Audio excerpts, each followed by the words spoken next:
Avez-vous déjà entendu parler de Black Venus ou peut-être de Park Jae-soo?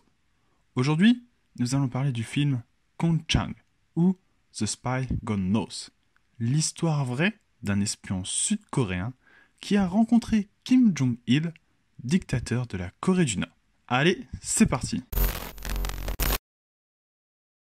Petit rappel historique. Depuis 1950, la Corée est un pays en guerre malgré la signature de l'armistice en 1953.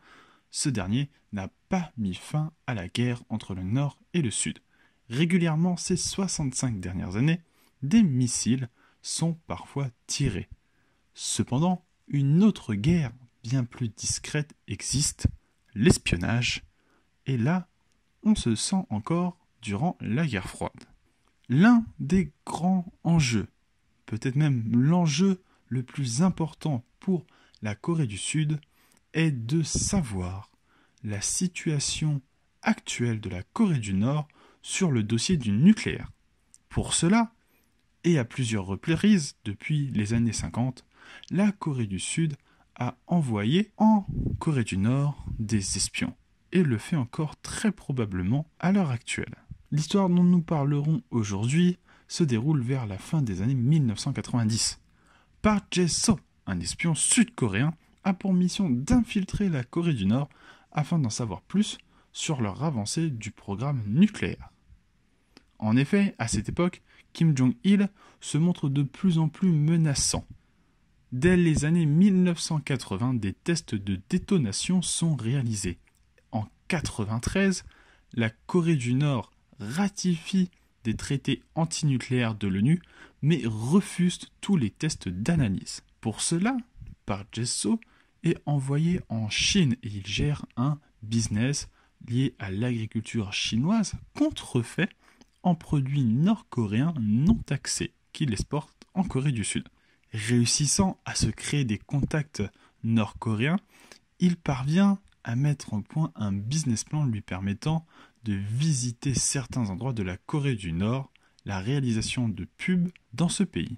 La procédure pour que ce projet soit accepté est longue, bien plus longue que ce qu'on voit dans le film, mais certaines anecdotes du film sont tirées des faits réels, notamment lorsqu'il offre de fausses Rolex d'une très grande qualité aux dirigeants des services secrets nord-coréens. C'est notamment grâce à cela qu'il a pu rencontrer les plus hauts dirigeants du régime et gagner la confiance des hautes instances de la Corée du Nord. Il faut savoir qu'à cette période, on assiste à la chute de l'URSS.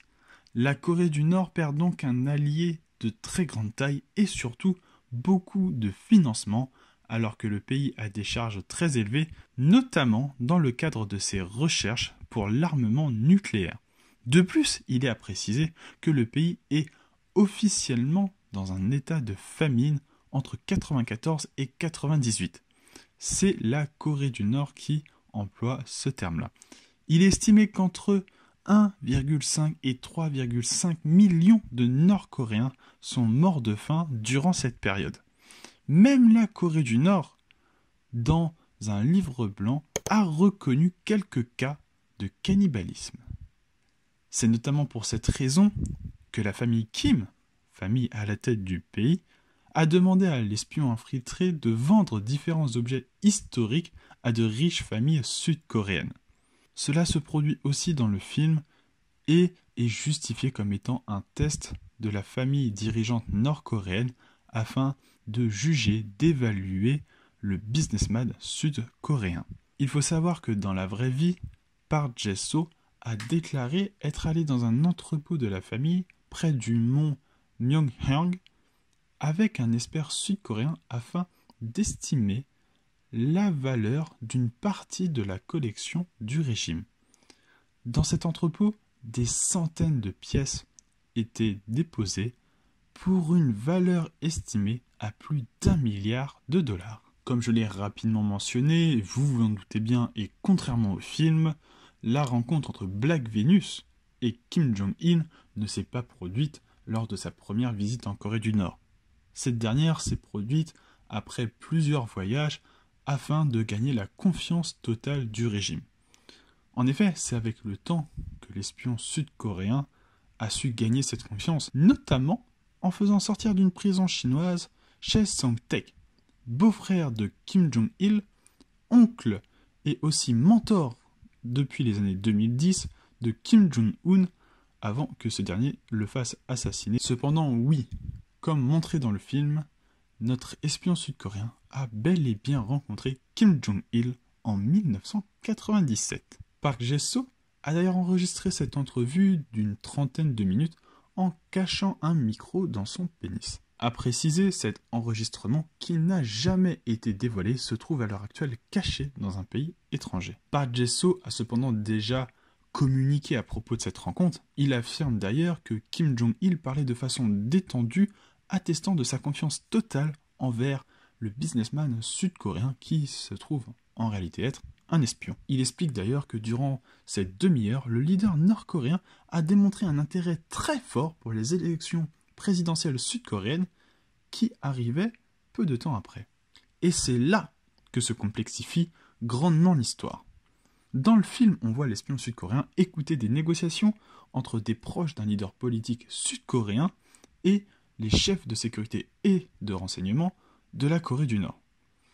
Il souhaite, par il, comprenez, les proches politiques d'un leader sud-coréen, que la Corée du Nord bombarde la Corée du Sud afin d'influencer le choix des votes aux élections quelques jours après.